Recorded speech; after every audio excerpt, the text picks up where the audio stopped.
دنیا کے اندر اگر کوئی سب سے بڑا گنہگار ہے تو ہم ہیں۔ اللہ کے نبی کی سیرت کو سنتے بھی ہیں، اللہ کے نبی کی سیرت کو دیکھتے بھی ہیں، اللہ کے نبی کی سیرت کو پڑھتے بھی ہیں، لیکن قسم خدا کی ہم سے زیادہ نافرمان آج دنیا میں نہیں ہے۔ آج دنیا کے اندر یہ جو عذاب آ رہے ہیں، آج دنیا کے اندر جو یہ تکلیفیں آ رہی ہیں، ہماری مساجد کو جو توڑا جا رہا ہے، ہمارے مدرسوں کو جو ختم کیا جا رہا ہے، ہمارے قبرستانوں پر جو غیروں کی بلڈنگیں تیار ہو رہی ہیں، ہمارے وقت کی جائیداد کو ہضم کر لیا جا رہا ہے، یہ غیروں کے اعمال کی وجہ سے نہیں، یہ ہمارے اعمال کی وجہ سے ہے۔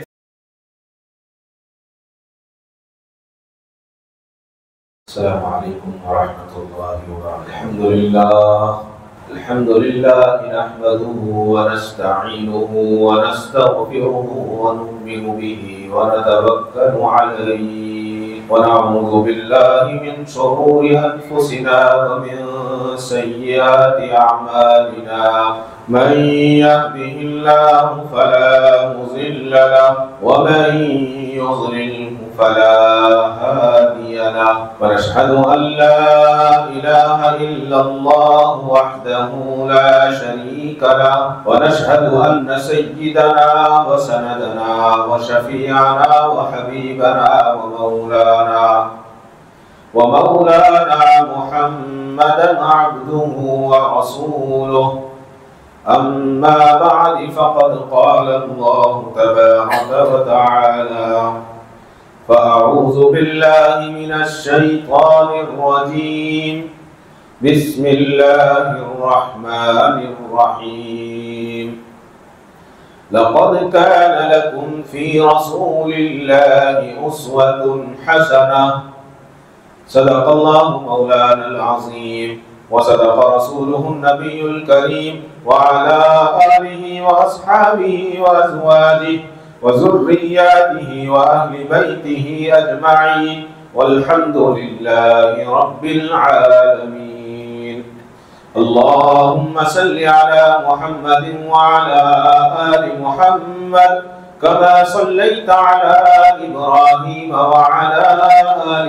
إبراهيم إنك حميد مجيد اللهم بارك على محمد وعلى آل محمد كما باركت على إبراهيم وعلى آل إبراهيم إنك حميد مجيد اللهم صل على سيدنا مولانا محمد وعلى آل سيدنا ومولانا محمد وبارك وسلم تسليما كثيرا كثيرا اللهم صل على محمد عبدك ورسولك وصل على المؤمنين والمؤمنات والمسلمين والمسلمات اللهم صل على محمد وأزواجه وذريته كما صليت على إبراهيم وبارك على محمد وأزواجه وذريته كما باركت على إبراهيم إنك حميد مجيد محترم حضرات، جیسا کہ ہم جانتے ہیں کہ ماہ ربیع الاول کا مہینہ شروع ہو چکا ہے، چل رہا ہے۔ ماہ ربیع الاول کے مہینے کو ہم اچھی طرح سے جانتے ہیں، اور ایک روایت یہ مشہور ہے کہ اس مہینے کے اندر اللہ کے نبی صلی اللہ علیہ وسلم اس دنیا میں تشریف لائے، لیکن جہاں آپ صلی اللہ علیہ وسلم کی سعادت 12 میں ہوئی یا کس میں ہوئی، اس پر بحث نہیں ہے۔ اس ماہ میں اللہ کے نبی دنیا میں تشریف لائے۔ دوسری طرف اہم بات یہ ہے کہ اسی مہینے کے اندر اللہ کے نبی صلی اللہ علیہ وسلم نے پردہ فرمایا، یعنی اللہ کے نبی صلی اللہ علیہ وسلم منتقل ہو گئے اپنی آرام گاہ میں، اور روضہ رسول صلی اللہ علیہ وسلم میں آرام فرمانے لگے۔ اس لیے کہ ہمارا یہ عقیدہ ہے اہل سنت والجماعت کا کہ اللہ کے نبی صلی اللہ علیہ وسلم روزہ مبارک میں حیات ہے، زندہ ہیں۔ اب اس بحث میں جانا نہیں ہے۔ ایک تو اس مہینے میں اللہ کے نبی دنیا میں تشریف لائے، اسی مہینے میں اللہ کے نبی دنیا سے رخصت ہوئے، اور اسی مہینے میں اللہ کے نبی صلی اللہ علیہ وسلم نے مکہ سے مدینے کی طرف ہجرت فرمائی۔ تو گویا یہ مہینہ اللہ کے نبی کی سیرت سے خاص مناسبت رکھتا ہے، جبکہ مومن کے لیے تو یہ ہے کہ کوئی بھی لمحہ، کوئی بھی وقت، کوئی بھی دن اور زندگی کا کوئی بھی کام اللہ کے نبی صلی اللہ علیہ وسلم کی سنتوں سے خالی نہیں ہونا چاہیے۔ اور ہم بار بار ایک دعویٰ کرتے ہیں کہ ہم اللہ کے نبی کے عاشق ہیں۔ عاشق کا لفظ اللہ کے نبی کے لیے اچھا نہیں لگتا، اللہ کے نبی سے ہم محبت کرنے والے ہونے چاہیے۔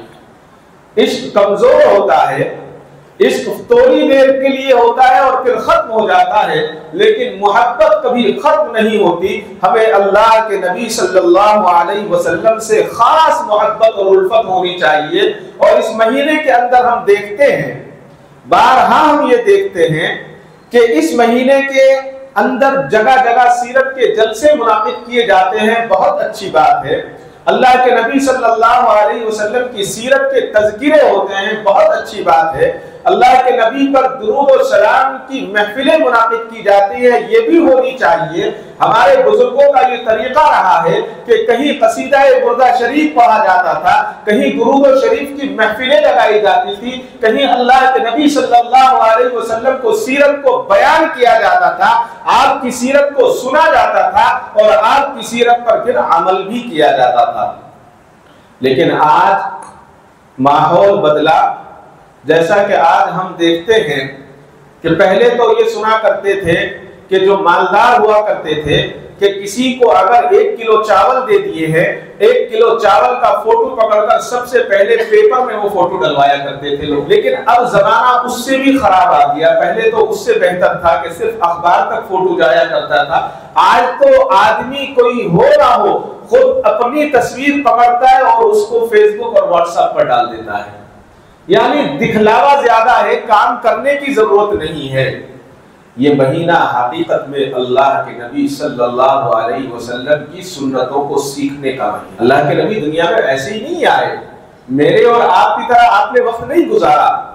اسی کے تو حضرت حالی نے کہا تھا کہ وہ بجلی کا کڑکا تھا یا صوت ہادی، وہ بجلی کا کڑکا تھا یا صوت ہادی، عرب کی زمین جس نے ساری ہلا دی، نئی ایک لگن دل میں سب کے لگا دی، ایک آواز میں سوتی بستی جگا دی، پڑا ہر طرف قل یہ پیغام حق ہے کہ گونج اٹھے دشت و جبل نام حق سے۔ صلی اللہ علیہ وسلم، اللہ کے نبی صلی اللہ علیہ وسلم کی سیرت کوئی عام سیرت نہیں ہے، عام انسانوں کے لیے نہیں ہے، عام انسانوں کی طرح آپ کی سیرت نہیں ہے۔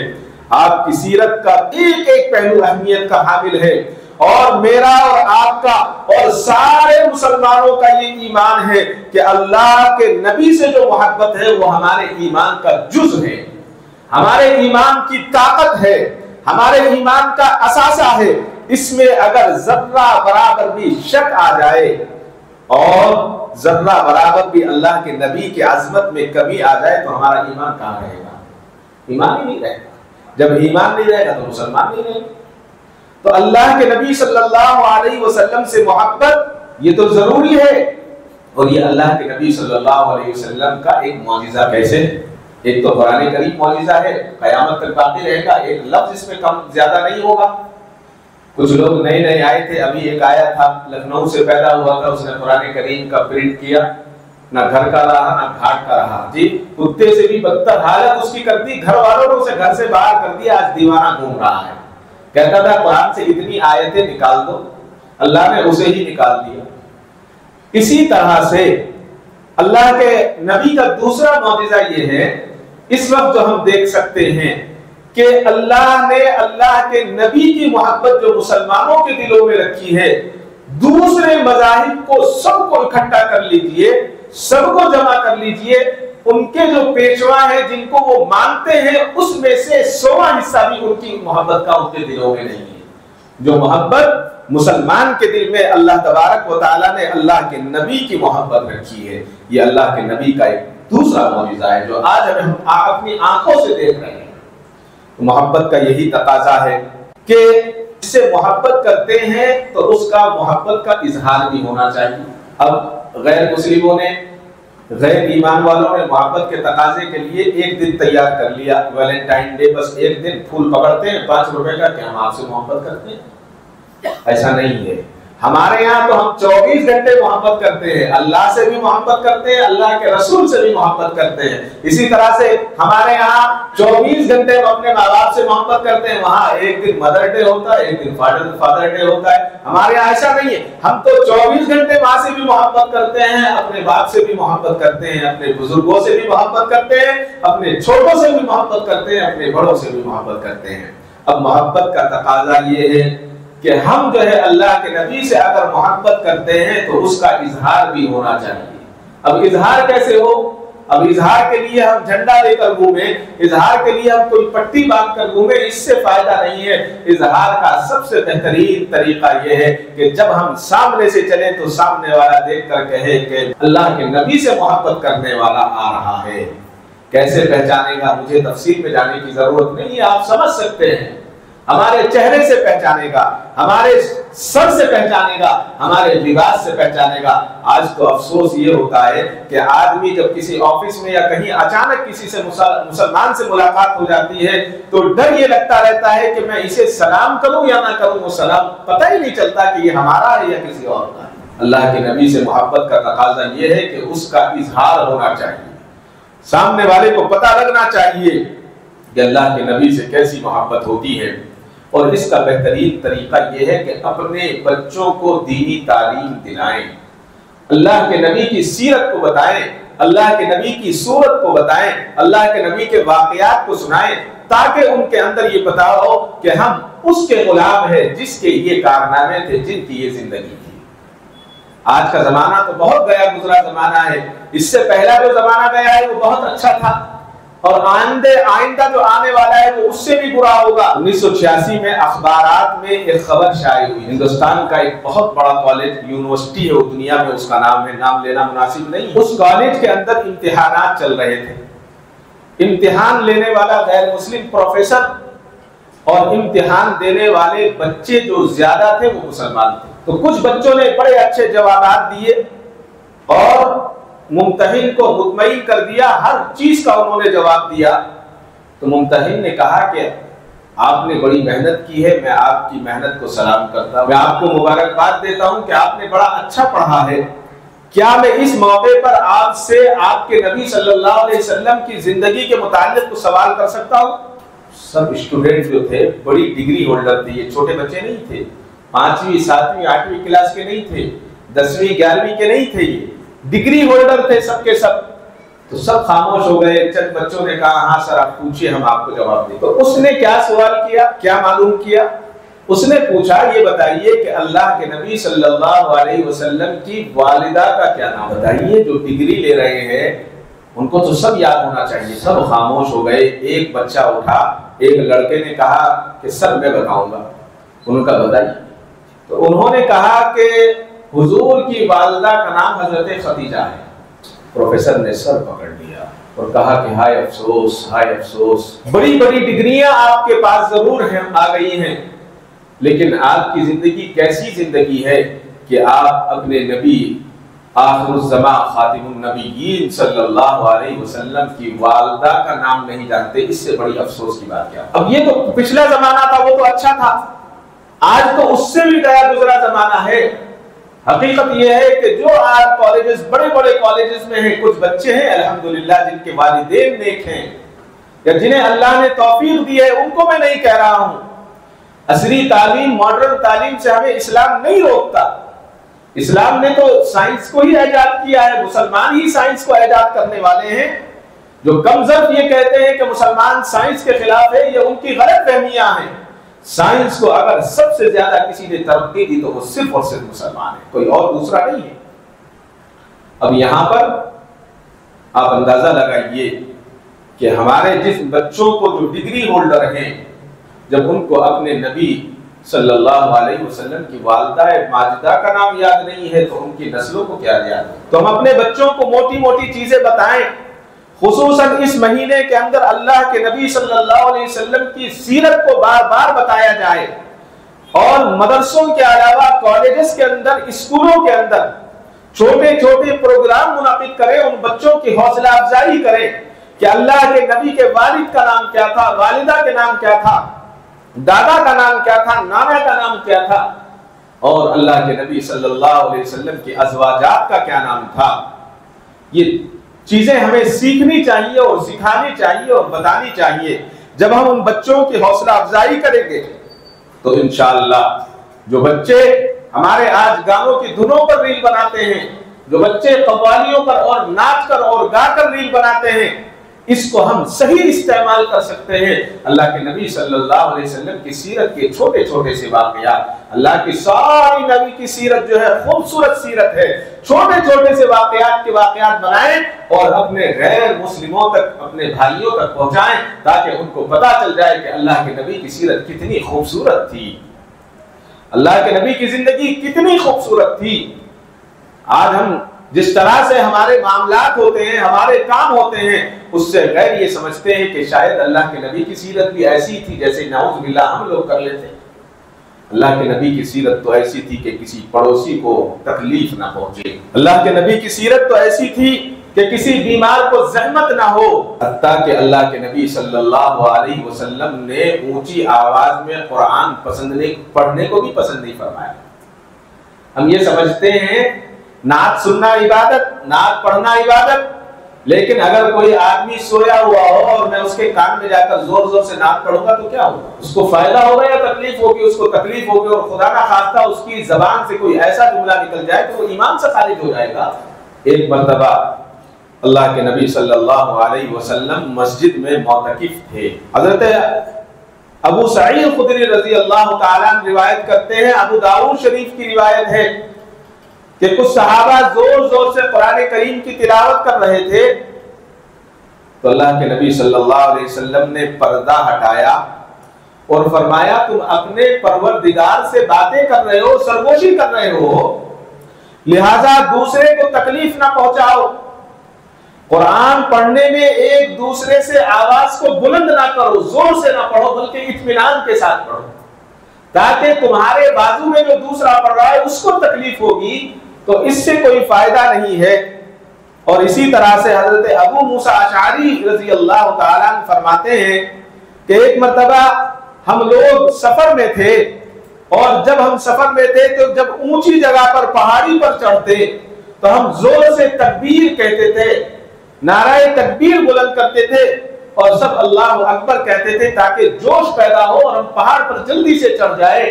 اللہ کے نبی صلی اللہ علیہ وسلم نے فرمایا تم لوگ اپنے اوپر نرمی سے کام لو، کسی ایسی ذات کو نہیں بلا رہے ہو جو سنتا نہ ہو یا موجود نہ ہو. اللہ اکبر، کتنی اچھی بات فرمائی.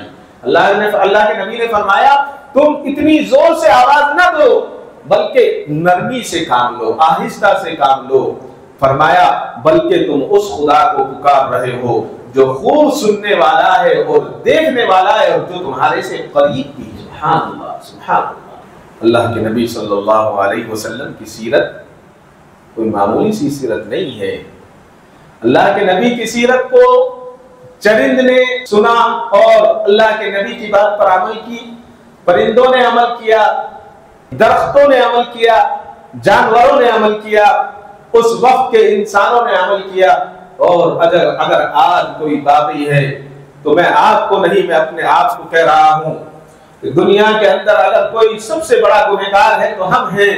اللہ کے نبی کی سیرت کو سنتے بھی ہیں، اللہ کے نبی کی سیرت کو دیکھتے بھی ہیں، اللہ کے نبی کی سیرت کو پڑھتے بھی ہیں، لیکن قسم خدا کی ہم سے زیادہ نافرمان آج دنیا میں نہیں ہے. آج دنیا کے اندر یہ جو عذاب آ رہے ہیں، آج دنیا کے اندر جو یہ تکلیفیں آ رہی ہیں، ہماری مساجد کو جو توڑا جا رہا ہے، ہمارے مدرسوں کو جو ختم کیا جا رہا ہے، ہمارے قبرستانوں پر جو غیروں کی بلڈنگیں تیار ہو رہی ہیں، ہمارے وقت کی جائیداد کو ہضم کر لیا جا رہا ہے، یہ غیروں کے اعمال کی وجہ سے نہیں، یہ ہمارے اعمال کی وجہ سے ہے. اس لیے کہ ہم نے اللہ کے نبی کی سیرت کو جانتے ہوئے، اللہ کے نبی کی سیرت کو سمجھتے ہوئے، اللہ کے نبی کے اخلاق کو مانتے ہوئے، سب کچھ جانتے ہوئے ہم نے نعوذ باللہ سب پر پانی پھیر دیا ہے.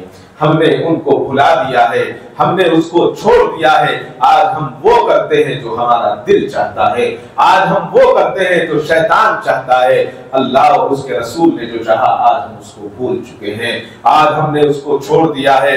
حضرت جابر بن عبداللہ انصاری رضی اللہ تعالیٰ عنہ ارشاد فرماتے ہیں کہ اللہ کے نبی صلی اللہ علیہ وسلم جب کسی درخت یا شجر کے پاس سے یا پتھر یا اینٹ کے پاس سے تشریف لے جایا کرتے تھے، گزرا کرتے تھے، وہ بے جان پتھر اور درخت آقا مدنی صلی اللہ علیہ وسلم کی آہٹ کو، آپ کی نبوت کی خوشبو کو محسوس کیا کرتے تھے۔ حضرت سیدنا علی رضی اللہ تعالیٰ راوی ہیں، حضرت جابر فرماتے ہیں کہ جب اللہ کے نبی درخت کے پاس سے، اللہ کے نبی پتھر کے پاس سے، اللہ کے نبی دوسرے چیزوں کے پاس سے گزرتے تو وہ پتھر اور وہ سارے کے سارے شجر اللہ کے نبی کی نبوت کا قرار کیا کرتے تھے اور کہا کرتے تھے الصلاۃ والسلام علیک یا رسول اللہ صلی اللہ علیہ وسلم، اے اللہ کے مقدس نبی آپ پر درود و سلام۔ یہ کوئی انسان نہیں کہتا تھا، یہ درخت کہا کرتے تھے، یہ پتھر کہا کرتے تھے، یہ جھاڑیاں کہا کرتی تھی۔ حضرت علی کرم اللہ وجہ فرماتے ہیں کہ سردی کا موسم تھا، کڑاکے کی سردی تھی، بھوک سے بے حال تھا، بھوک بہت زیادہ لگی، فاقہ کشی ان لوگوں کا معمول تھا۔ آج لوگ یہ کہتے ہیں کہ صحابہ نے تکلیف میں زندگی گزاری، یہ خوشی کے ساتھ فاقہ کیا کرتے تھے۔ حضرت علی کرم اللہ وجہ فرماتے ہیں کڑاکے کی سردی میں زبردست بھوک لگی تھی، جب بھوک برداشت نہیں ہوئی تو میں نے سوچا چلو گھر سے باہر آقائے نامدار صلی اللہ علیہ وسلم کی خدمت میں چلتے ہیں، وہاں تو کچھ کھانے کو مل جائے گا۔ نکلے، اندھیرا، اللہ کے نبی صلی اللہ علیہ وسلم کی خدمت میں جانے کے لیے نکلے، تھوڑا سا باہر نکلے، دیکھا کیا کہ آقائے نامدار احمد مصطفیٰ حضرت محمد مصطفیٰ صلی اللہ علیہ وسلم تشریف لائے۔ اللہ کے نبی کو دیکھا، سلام کیا، حضور نے پوچھا علی اتنی سردی، اتنی ٹھنڈ، اس ٹھنڈ کے اندر کہاں جا رہے ہو؟ تو حضرت علی نے کہا کہ اے اللہ کے نبی بھوک سے بے قرار ہوں اس لیے گھر سے نکل گیا۔ اللہ کے نبی صلی اللہ علیہ وسلم پر قربان جائیے، آپ نے ارشاد فرمایا کہ اے علی مجھے بھی بھوک لگی ہے، مجھے بھی بھوک لگی ہے، اس لیے میں بھی گھر سے باہر چلا ہوں۔ اور حضرت علی کرم اللہ وجہ کو ساتھ لیا، آگے بڑھ گئے، تھوڑا سا آگے گئے، دیکھتے کیا ہے کہ چند صحابہ کرام رضوان اللہ تعالی عنہم اجمعین بیٹھے ہوئے ہیں۔ اللہ کے نبی صلی اللہ علیہ وسلم نے ان سے پوچھا کہ اے میرے صحابہ آپ یہاں کیوں بیٹھے ہیں، بیٹھنے کی کیا وجہ ہے؟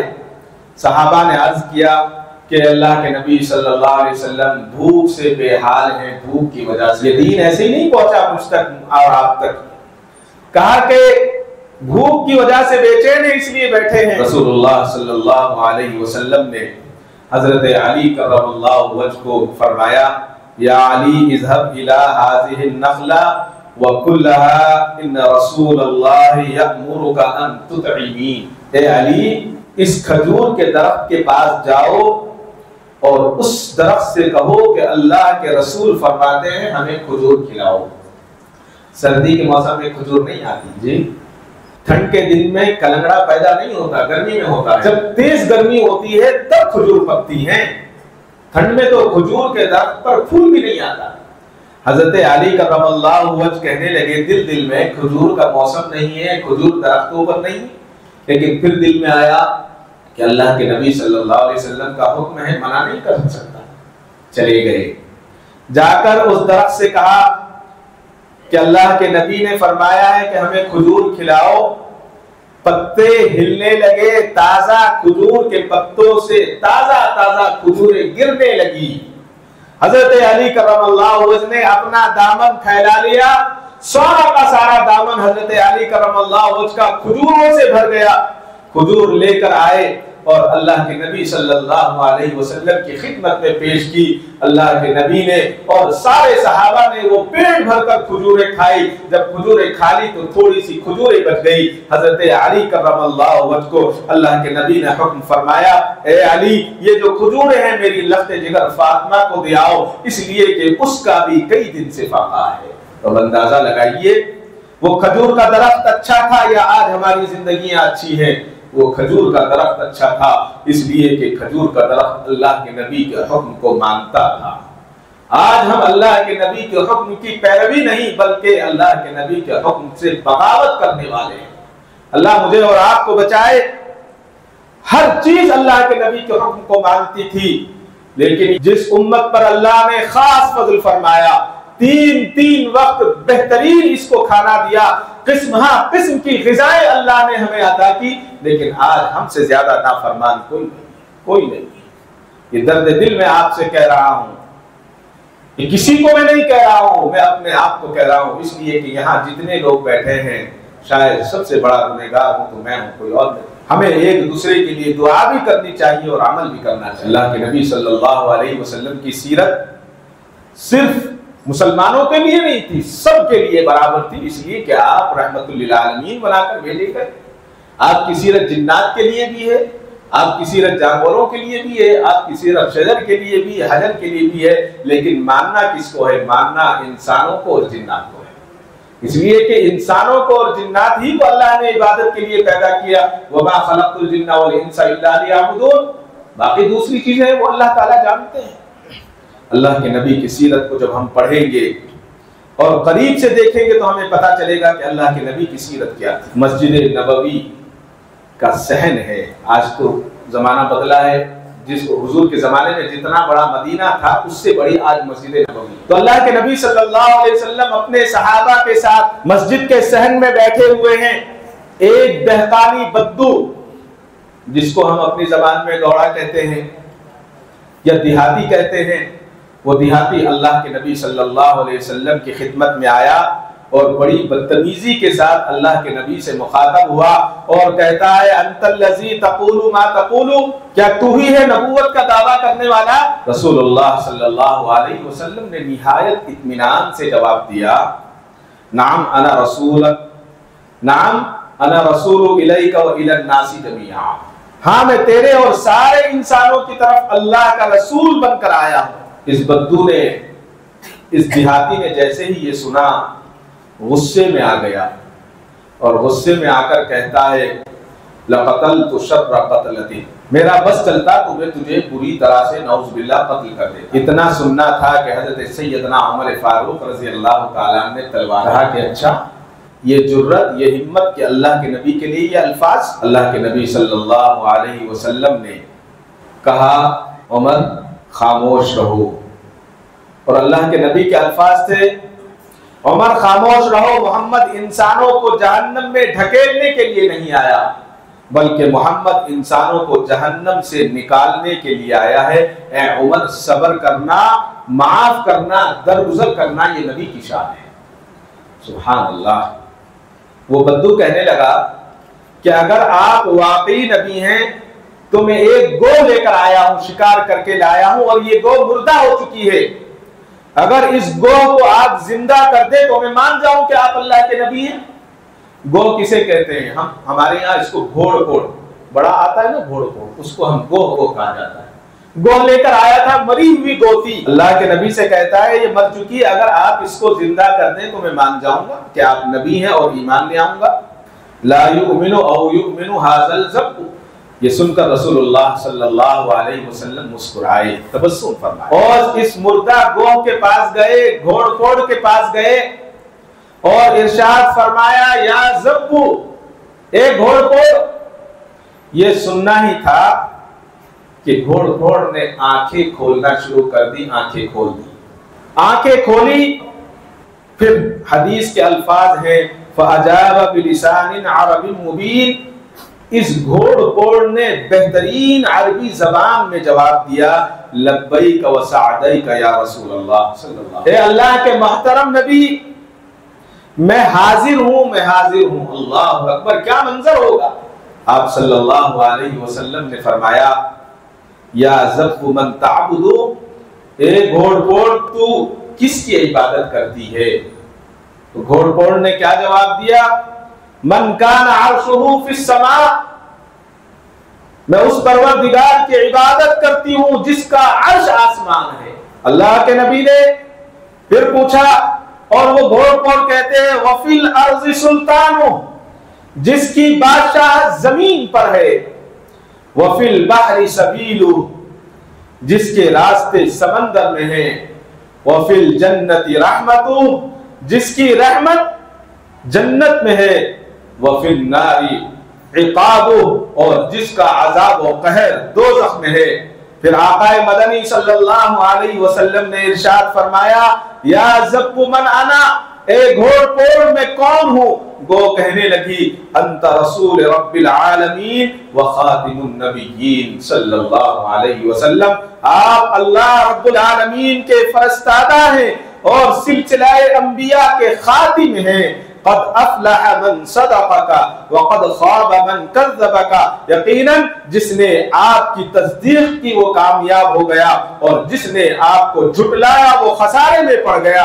یہ کہہ کر وہ گھوڑ پھوڑ پھر اس منظر کو سارے صحابہ نے دیکھا، مدینے والوں نے دیکھا، اور اس بدو نے بھی دیکھا، اس کھیڑے سے آئے ہوئے آدمی نے دیکھا جو اس کو لے کر آیا تھا۔ یہ معجزہ دیکھ کر وہ حضور اکرم صلی اللہ علیہ وسلم کا غلام بن گیا۔ اس نے کہا کہ آپ مجھے کلمہ پڑھا۔ ایک گھوڑ پھوڑ وہ اللہ کے نبی کی تصدیق کر رہی ہے اور اللہ کے نبی کے تعلق سے یہ کہہ رہی ہے۔ آج ہم اللہ کے نبی کے امتی ہونے کے بعد کیا کر رہے ہیں؟ ہماری زندگی کیا ہے؟ ہماری کیا زندگی؟ ہماری کوئی زندگی نہیں ہے۔ آئے دنیا میں بہت پاک مکرم بن کر، آئے دنیا میں بہت پاک مکرم بن کر، کوئی آیا نہ مگر رحمت عالم بن کر۔ اللہ کے نبی صلی اللہ علیہ وسلم کو اسی لیے قرآن نے کہا وما ارسلناک الا رحمتا للعالمین، ہم نے آپ کو سارے عالم کے لیے سراپا رحمت بنا کر بھیجا ہے۔ اللہ کے نبی کا زندگی کا ہر گوشہ، ہر واقعہ اور زندگی کے ہر لمحات اللہ کے نبی نے ہمیں کرنے کے سکھائے ہیں، اور ضرورت اس بات کی ہے کہ آپ کی سیرت کو اختیار کیا جائے، آپ کی صورت کو اختیار کی جائے۔ جب ہم آپ کی سیرت کو اختیار کریں گے، آپ کی صورت کو اختیار کریں گے، تو ہم دنیاوی زندگی میں بھی کامیاب ہوں گے، اور آخرت کی جو ہمیشہ ہمیش کی دائمی زندگی ہے، اگر اس میں ہمیں کامیابی حاصل کرنا ہے تو اللہ کے نبی کی سیرت پر چلنا ہوگا۔ 12 ربیع الاول کو اس بحث میں ہمیں نہیں جانا ہے کہ اللہ کے نبی اس دنیا میں تشریف لائے یا اللہ کے نبی تشریف لے گئے۔ یہ وہ موقع ہے کہ اللہ کے نبی کی سنتوں کو زندہ کیا جائے۔ بار بار ہم سمجھاتے ہیں، خصوصاً اپنے نوجوان بھائیوں کو بتاتے ہیں کہ کوئی ایسا غیر شرعی کام نہیں ہونا چاہیے جس سے اللہ کے نبی کی روح کو تکلیف ہو۔ آپ درود شریف کی محفلیں کریں، سبحان اللہ، بہت اچھی بات ہے۔ آپ نعت کی محفل کریں، اچھی بات ہے۔ آپ قرآن کی مجالس سجائیں، اچھی بات ہے۔ اللہ کے نبی کی سیرت کو سنا جائے، سنایا جائے، اچھی بات ہے۔ لیکن ایسا کوئی کام نہ ہو جس سے ہمارے پڑوسیوں کو تکلیف ہو، جس سے راستے میں چلنے والوں کو تکلیف ہو۔ اس سال الحمدللہ تمام مکتب فکر کے لوگوں نے بار بار یہ اعلان کر رہے ہیں کہ کوئی ڈی جے نہ بجائے، کوئی مائک سے شور نہ کرے، لیکن ہم مانتے نہیں ہیں۔ اس بات کے لیے اللہ نے خود انتظام کر دیا ہے۔ کیا انتظام کیا ہے؟ جو نوجوان کو ہم 5-6 سال سے سمجھا رہے تھے، جب انسان مانتا نہیں ہے تو اللہ تعالیٰ جو ہے اس پر ظالم مسلط کر دیتے ہیں۔ اب ہم کتنے بجاتے ہیں؟ نوجوان ہمارے سمجھتے نہیں ہیں، سوچتے ہیں گلی کے اندر کون آئے گا۔ ایک تو شریعت منع کر رہی ہے، دوسری طرف قانون ہمیں اجازت نہیں دے رہا ہے سڑک کو بند کرنے کا، لہٰذا اس سے سخت پرہیز کریں اور اس سے بچا جائے۔ اگر آپ کہیں جا رہے ہیں، جلوس میں جا رہے ہیں، تو ہم آپ کو منع نہیں کر رہے ہیں، آپ اپنا معاملہ رکھتے ہیں، لیکن وہاں غیر شرعی کام نہ کریں۔ غیر شرعی کام کرنے سے لوگ یہ سمجھتے ہیں کہ یہ اسلام کی شکل ہے۔ اگر آپ کہیں جا رہے ہیں، درود شریف پڑھتے ہوئے جائیے۔ اگر آپ کہیں نہیں جا رہے ہیں، مسجد میں آ کر 4 رکعت نماز پڑھ لیجئے تو بڑا ثواب ملے گا۔ کہیں آپ کچھ تقسیم کرنا چاہتے ہیں، تقسیم کیجئے، اس کی اجازت ضرور ہے، لیکن کوئی ایسا کام جس میں غیر شرعی ہے اس کی کوئی بھی مسلک بھی اجازت نہیں دیتا۔ انشاءاللہ آئندہ جمعہ، آنے والے جمعہ میں قصیدہ بردہ شریف سنایا جائے گا، پڑھا جائے گا۔ ہر سال ماہ ربیع الاول میں آپ کے یہاں مرکزی جامع مسجد دارالعلوم محمدیہ میں قصیدہ بردہ شریف پڑھا جاتا ہے۔ الحمدللہ تقریباً پچھلے 10 سالوں سے یہ عمل ہو رہا ہے۔ یہ بزرگوں سے ثابت ہے اور اس کی بڑے فضائل ہیں۔ انشاءاللہ قصیدہ بردہ شریف جمعہ کے دن 1:15 بجے شروع ہو جائے گا، صرف 10-15 منٹ اس کے تعلق سے بتایا جائے گا، اور اس کے بعد قصیدہ بردہ شریف ہم لوگ سنیں گے، اس میں شامل رہیں گے، اور اس کے بعد نماز ہوگی۔ اسی جمعہ کے دن، آئندہ آنے والے جمعہ کے دن عشاء کی نماز 8:30 بجے ادا کی جائے گی، اس لیے کہ ہماری مسجد میں عشاء کی نماز 9 بجے ہوتی ہے، صرف ایک دن 8:30 بجے نماز ادا کی جائے گی، اور عشاء کی نماز کے فوراً بعد ذکر خیر البشر کا انعقاد عمل میں آئے گا، جس میں ہمارے کرناٹک کے مشہور نعت خواں، اچھے بہترین نعت خواں جو سلیکٹڈ ہیں، بہت شاندار نعت پڑھنے والے ہیں، انشاءاللہ وہ بارگاہ رسالت مآب صلی اللہ علیہ وسلم میں نعت کا نذرانہ پیش کریں گے 20 ستمبر کو عشاء کی نماز کے بعد۔ یہ اعلان ہم دوسروں تک پہنچائیں، اور اس کی صدارت ہماری اس کرناٹک کی مایہ ناز شخصیت ہے جن سے اللہ نے بڑا کام لیا ہے، ہزاروں مسجدیں اللہ تعالیٰ نے آپ سے بنوائی ہے۔ ڈاکٹر امجد حسین حافظ کرناٹکی جس کو ہم کہتے ہیں، وہ انشاءاللہ اس کی صدارت فرمائیں گے، اور شہر بنگلور کے مایہ ناز علماء کرام اور اس علاقے کے مساجد کے علماء کرام رونق اسٹیج ہوں گے۔ جو ہماری محلے کی مساجدیں ہیں وہاں کے علماء کرام بھی تشریف رکھیں گے، تو اس کے اندر ہم وقت سے پہلے تشریف لے آئیں، اور کوشش یہ کریں کہ اپنے بھائیوں کو لائیں، اپنے بچے جو 10-12 سال کے بچے ہیں ان کو بھی لے کر آئیں، تاکہ ان کو پتا چلے کہ اللہ کے نبی صلی اللہ علیہ وسلم پر درود و سلام کیسے پیش کیا جاتا ہے، نعت کیسے سنائی جاتی ہے، نعت کیسے سنی جاتی ہے۔ اس تعلق سے آپ تک یہ اطلاع دی جا رہی ہے۔ اللہ تعالیٰ مجھے اور آپ کو کہنے سننے سے زیادہ عمل صالح کی توفیق عطا فرمائے۔ وآخر دعوانا الحمدللہ رب العالمین۔ کعبے پہ پڑی جب پہلی نظر، کیا چیز ہے دنیا بھول گیا، کیا چیز ہے دنیا بھول گیا۔